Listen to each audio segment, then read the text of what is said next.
Bonjour, bienvenue sur Étoile de Bethléem. Je suis le père Ludovic Nobel, missionnaire de Bethléem, bibliste. Nous allons parler dans cette vidéo du baptême. Le baptême est l'un des 7 sacrements dans l'Église catholique. Avant de parler plus en détail du baptême chrétien, nous allons dire quelques mots sur les sacrements. Les sacrements en général et les sacrements dans le Nouveau Testament. Il ne s'agira de ne pas faire d'anachronisme. Il faudra en effet du temps pour que le nombre des sacrements dans l'Église catholique soit fixé aux 7 sacrements que nous connaissons, à savoir le baptême, l'Eucharistie, la confirmation, l'ordre, le mariage, la réconciliation et l'onction des malades. Jusqu'au XIIe siècle, en effet, où commence le temps dit de la préscolastique, le nombre des sacrements variait passablement. Des 2 sur lesquels tout le monde s'accordait, baptême, Eucharistie, à 12, voire davantage encore. Il ne faut donc pas s'attendre à trouver une théologie des sacrements telle que nous la connaissons aujourd'hui dans l'Église, déjà dans le Nouveau Testament. En effet, dans les premières communautés chrétiennes, le culte n'était pas organisé de façon encore très structurée afin de permettre une certaine liberté d'action à l'Esprit Saint. Le culte à l'époque comportait le chant de psaumes de l'Ancien Testament, mais aussi des hymnes chrétiennes, l'enseignement, le parler en langue et son interprétation. La scène où l'Eucharistie était célébrée au cours de repas dans les maisons des membres de la communauté, seuls 2 de nos sacrements font l'objet d'une véritable réflexion théologique dans le Nouveau Testament, à savoir le baptême et l'Eucharistie. Dans la première épître aux Corinthiens de Paul, nous trouvons bien quelques paroles adressées aux personnes mariées. Ainsi, Paul écrit « À ceux qui sont mariés, je donne cet ordre. Il ne vient pas de moi, mais du Seigneur, que la femme ne se sépare pas de son mari, et même si elle est séparée, qu'elle reste seule, ou qu'elle se réconcilie avec son mari, et que le mari ne renvoie pas sa femme. » Toujours dans cette même épître aux Corinthiens, il invite les époux à remplir leurs devoirs conjugaux et à ne pas répudier un conjoint non chrétien pour autant qu'il consente à vivre avec la partie chrétienne. Nous trouvons également quelques consignes dans l'épître de Jacques sur la prière pour les malades, sur l'ordination dans les épîtres pastorales ou sur le pouvoir de remettre les péchés accordés par Jésus aux apôtres. Ces quelques textes, ces quelques passages ne constituent toutefois pas un traité sur les sacrements. Le mot sacrement vient du latin sacramentum, un terme connu dans la littérature païenne romaine. Il était utilisé pour parler d'un serment de fidélité ou d'un engagement solennel. Il désignait aussi l'initiation à une doctrine ou à une philosophie. De nombreux rites, impliquant à la fois le don de Dieu d'une part et l'engagement du chrétien d'autre part, reçurent à l'origine l'appellation de sacrement. Ainsi, par exemple, la bénédiction d'un abbé, la consécration d'une vierge ou encore les funérailles d'un chrétien furent considérées comme des sacrements. Le sens du mot sacrement ne sera fixé que lentement, de même pour le nombre des sacrements. Ce n'est qu'avec le pape Innocent III en 1208 que l'on trouve le nombre de 7 sacrements mentionnés dans un document officiel de l'Église. Dès lors, le septénaire fut accepté sans contestation dans l'Église catholique. Il fut rappelé solennellement au Concile de Trente. Comme l'ont démontré les théologiens, le nombre de 7 paraît justifié. En effet, les 7 sacrements couvrent tous les besoins spirituels d'une vie humaine, de la naissance à la mort. Les sacrements correspondent bien au temps fort de la vie du chrétien. Toutefois, il convient d'être conscient de la longue et complexe histoire qui a conduit l'Église à reconnaître et codifier les sacrements. Il ne faut donc pas rechercher à trouver nos 7 sacrements tels quels dans le Nouveau Testament. Chaque sacrement a sa source et sa justification dans le mystère pascal. Il ne saurait y avoir d'autre Seigneur des sacrements que Jésus ressuscité, ni d'autre auteur. Toutefois, il faut reconnaître qu'entre l'enseignement du Christ et les sacrements tels que nous les connaissons, les liens ne sont pas toujours évidents.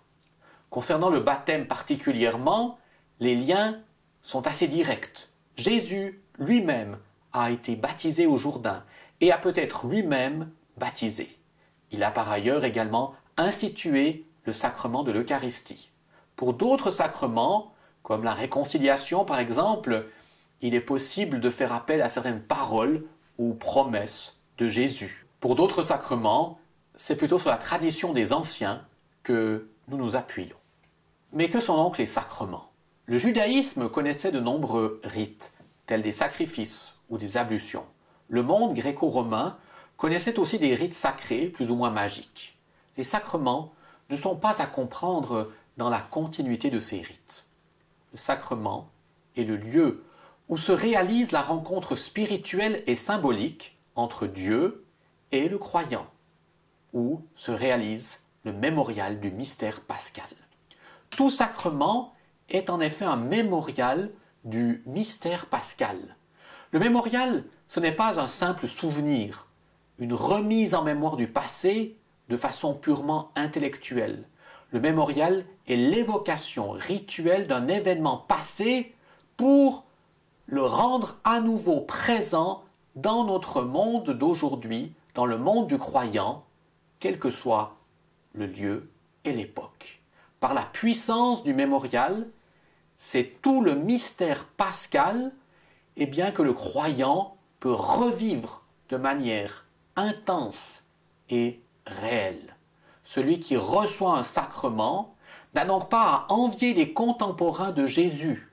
Sa rencontre avec le ressuscité est aussi réelle que celle qu'ils ont pu expérimenter alors en Palestine.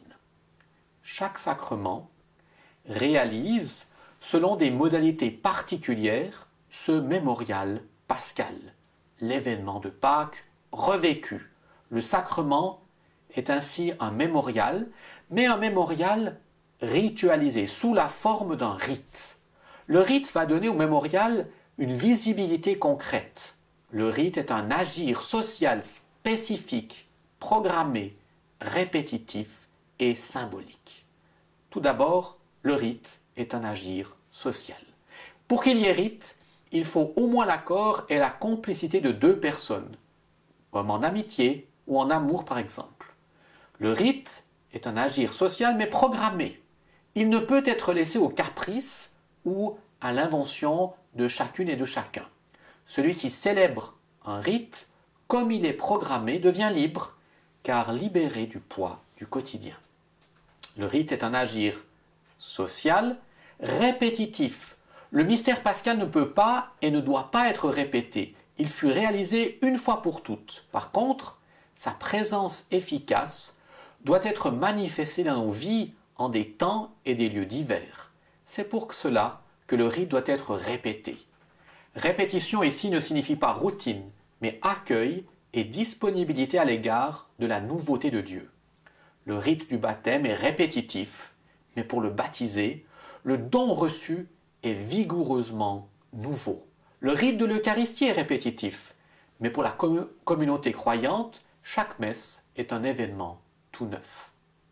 Le rite est un agir social, symbolique, ou plus exactement à portée symbolique. Le sacrement doit réaliser sous la forme d'un rite la rencontre concrète entre Dieu qui fait grâce et le croyant qui l'accueille par une démarche particulière et libre. Or, cette rencontre est impossible de façon directe. C'est précisément là que le symbole est précieux. Le symbole est un moyen indirect de connaissance et d'expression. Le symbole utilise des éléments ou des gestes qui comportent d'abord une signification littérale. Ainsi, l'eau lave, le pain nourrit. Ce sens littéral, expérimenté, conduit à la connaissance et à l'expérimentation d'une réalité seconde, profonde, hors d'atteinte, par tout moyen direct. Ainsi, l'eau symbolise une nouvelle naissance, le pain, le pain de vie. Grâce au symbole que le rite sacramentel utilise, nous avons accès au mystère profond de pardon, de vie, d'amour qui se réalise.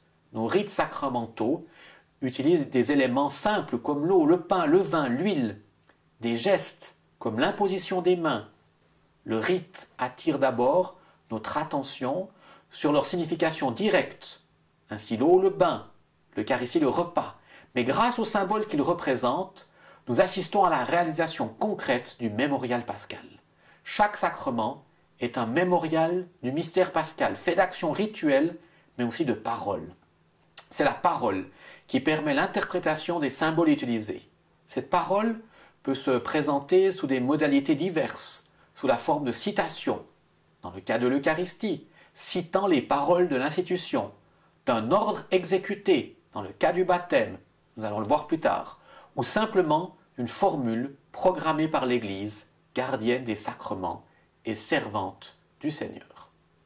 Par contre, les gestes ou les éléments matériels peuvent être empruntés au contexte culturel ou aux pratiques religieuses ambiantes. Mais rappelons-le, c'est la parole qui les interprète et les rattache au mystère pascal. C'est elle qui leur donne sens et efficacité. En bref, retenons que les sacrements sont le mystère pascal présent et efficace parmi nous. Mais le mystère pascal sous la forme d'un mémorial liturgique, un rituel. Si vous avez aimé cette vidéo, n'hésitez pas à vous abonner à notre chaîne YouTube Étoile de Bethléem. Rejoignez-nous sur Facebook. Visitez notre site www.étoiledebethléem.com. À bientôt sur Étoile de Bethléem.